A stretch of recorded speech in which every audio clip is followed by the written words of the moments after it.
Շնորհակալություն, հաջորդած։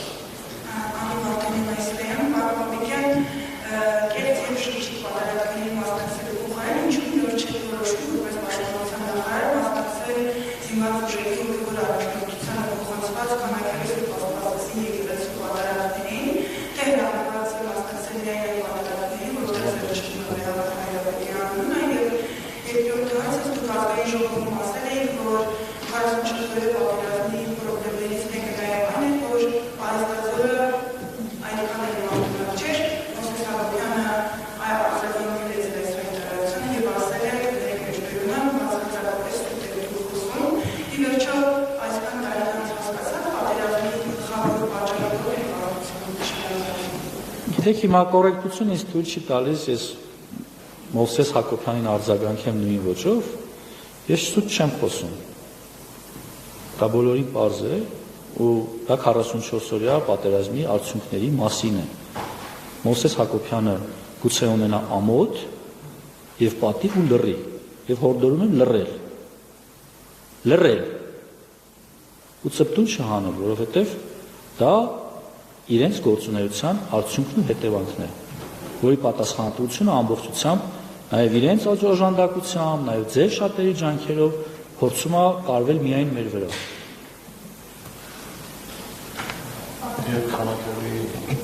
Անկեղծ ասած, ես պատարագի մասնակցում եմ այնտեղ, որտեղ ուզում եմ, եւ երկրորդ ես չունեմ ինֆորմացիա, որտեղ է վկայակոչվում Կտրիժ Ներսիսյանի անունը, որտեղ չի վկայակոչվում։ Եթե ես միտեղ մասնակցեմ, վստահ եղեք, որ չի վկայակոչվի։ Շնորհակալ եմ։ Շնորհակալություն, հաջորդածը։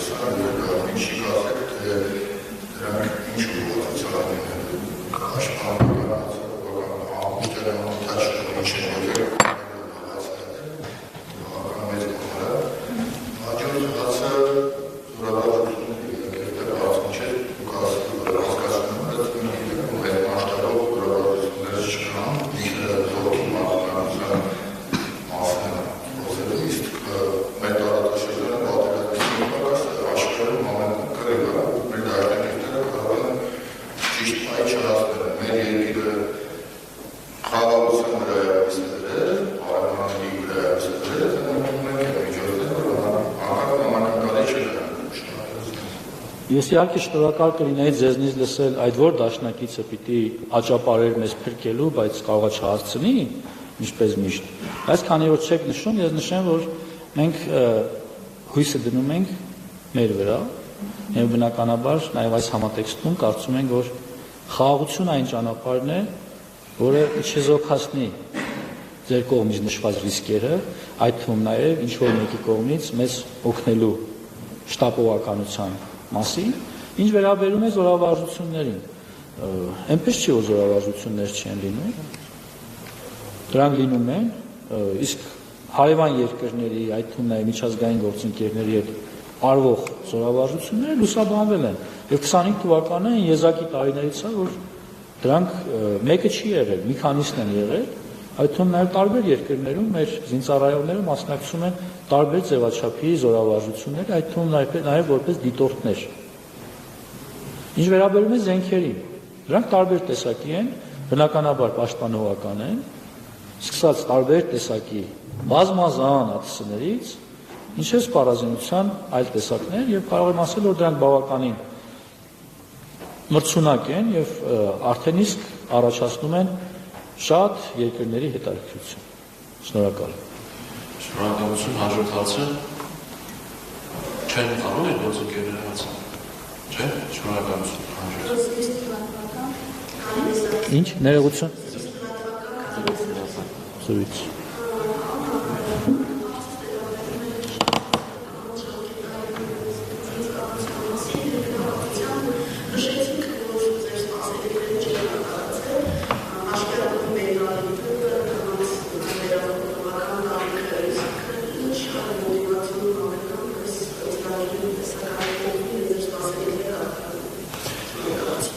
Գիտեք, ճիշտ աշխատանքն է, այդ թվում նաև ոչ միայն մեր կողմից, այլև ավելի ընդլայնված աշխատանքն է, մենք կարծրատիպեր կոտրելու խնդիր ունենք։ Դուք կանայք կարծրատիպեր կոտրելու խնդիր ունեք, հարգելիներս, որովհետև այլ հավասար պայմաններում մենք հավասարություն ունենք ու խոսում ենք հավասարությունից, բայց երբ այդ հավասարության հնարավորությունը ընձեռվում է, մենք խուսափում ենք այդ հավասարությունից օգտվել։ Հիմա եթե չլիներ, ասելու եք տեսեք, կանանց հնարավորություն չի ընձեռվում, այ որ կանանց թողային, գիտեք տասնյակ հազարավոր հայուհիներ կզինվորագրվեին հայրենիքի ծառայության։ Ես չեմ բացառում, որ այսօր էլ հայուհիները ունեն այդ ցանկությունը, մեր քաղաքացիները ունեն այդ ցանկությունը, բայց խանգարում է կարծրատիպերը, եղբայրը, հայրը, ամուսինը, շրջապատը, ասեմ ինչ են պատրաստում անել, պատրաստում ավելի ինտենսիվ լուսաբանել, այդ թվում նաև իմ մասնակցությամբ, ընդհանուր շնորհակալություն հայտնել, ոգևորել այդ աղջիկներին, որովհետև նրանք իրոք կարևոր են եւ ես պիտի իրենց դերը ավելի մասսայական դարձնեմ ու փորձեմ նաև ձեր աջակցությունը ակնկալել, որովհետև առանց ձեր աջակցության դա հնարավոր չէ։ Շնորհակալություն, հաջորդ հարցը։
Շնորհակալություն, դուք խոսում եք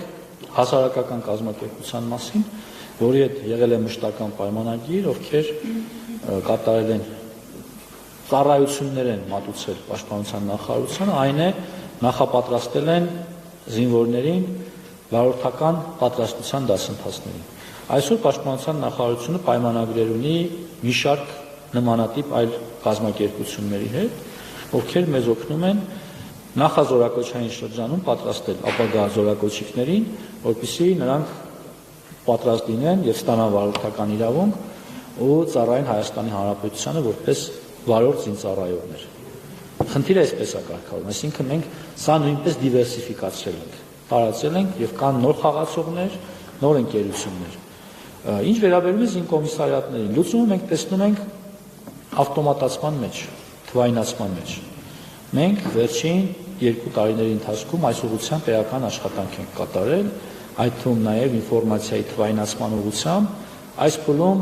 ընթանում են տարբեր տեսակի սերվերների ինտեգրման գործընթացներ եւ սրանց վերջնականացման արդյունքում մենք էապես կփոքրացնենք մարդկային գործոնը, այսինքն մարդկային կոնտակտը բավականին կքչանա, իհարկե վերաբերում է ենթակառուցվածքների վերանորոգում ոչ միայն զինկոմիսարիատներին, այլև շատ այլ ենթակառուցվածքների։ Հարգելի գործընկերներ, մենք ժառանգել ենք բավականին վատ ենթակառուցվածքներ, սա տարբեր պատճառներ ունի։ Ունենք դեպքեր, երբ դրանք ընդհանուր սովետական են եւ որևէ կոսմետիկ վերանորոգման անգամ չեն ենթարկվել, բայց միևնույն ժամանակ մենք առաջնություն տալիս ենք այն ուղղություններին, որոնք կենսական նշանակություն ունեն զինված ուժերի պաշտպանունակության զարգացման ուղղությամբ։ Կհասնենք նաև դրանց։ Ես շնորհակալ եմ, որ դուք բարձրաձայնեցիք խնդիրը, այո, նման խնդիր ունենք, բայց դա ամենակարևոր խնդիրը չէ, ցավոք, բայց կհասնենք դրան։ Երբ դա դառնա ամենակարևոր խնդիրը, ուրեմն մենք որևէ խնդիր չունենք։ Շնորհակալ եմ։ Շնորհակալություն, հաջորդ հարցը։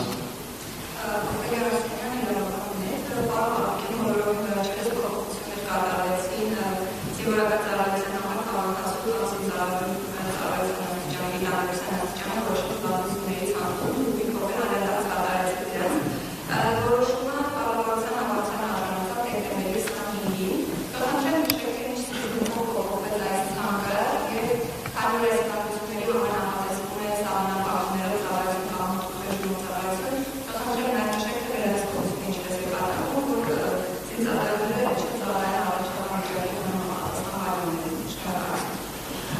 Շնորհակալություն, վերահսկողությունը կատարվում է կենտրոնական բժշկական համակարգի միջոցով, այսինքն տարվա ընթացքում ուսումնասիրություն է կատարվում, որ զինվորները իրենց ծառայությունը իրականացնեն ըստ իրենց հիվանդությունների ցանկի։ Ինչ վերաբերում է փոփոխությանը, անկեղծ ասեմ, այս փոփոխությունը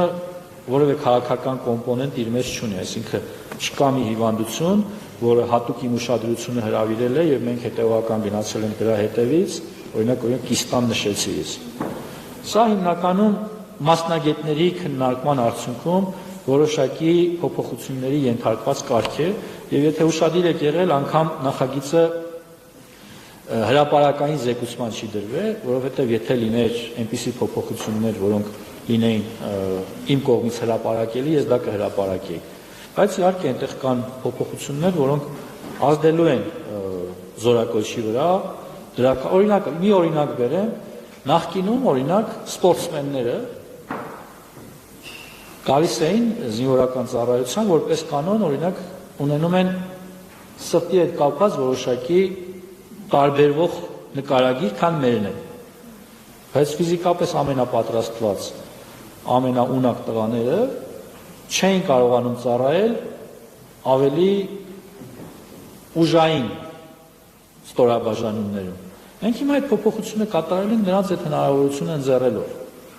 Այսինքն ստացվում է գալիս էին զինված ուժերում իրենք ավելի թեթև ծառայության էին անցնում, ելնելով նրանից, որ սրտի ծանրաբեռնվածության բերումով ունեն որոշակի կենսաբանական փոփոխություններ, որը կյանքին վնաս չբերող փոփոխություններ են, բայց մենք հաշվի առնելով հիվանդության կոդը, այսպես ասած, կամ դիագնոզը հաշվի առնելով, նրանց տանում էինք օրինակ թեթև օրինակ պատկերացրեք բռնցքամարտիկ, ըմբշամարտիկ, ընդհանուր վազորդ, բայց կապի ստորաբաժանում թեթև ծառայություն է իրականացնում, բայց կարող էր հատուկ նշանակության ուժերում լուրջ խնդիրներ լուծել եւ դառնալ լուրջ զինվոր։ Այս փոփոխությունների մասին է խոսքը, հիմնականում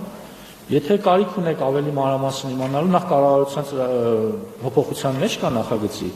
բայց եթե կարիք կա, դիմեք, մենք ավելի մանրամասն ձեզ ինֆորմացիա տանենք։ Շնորհակալ եմ։ Շնորհակալություն։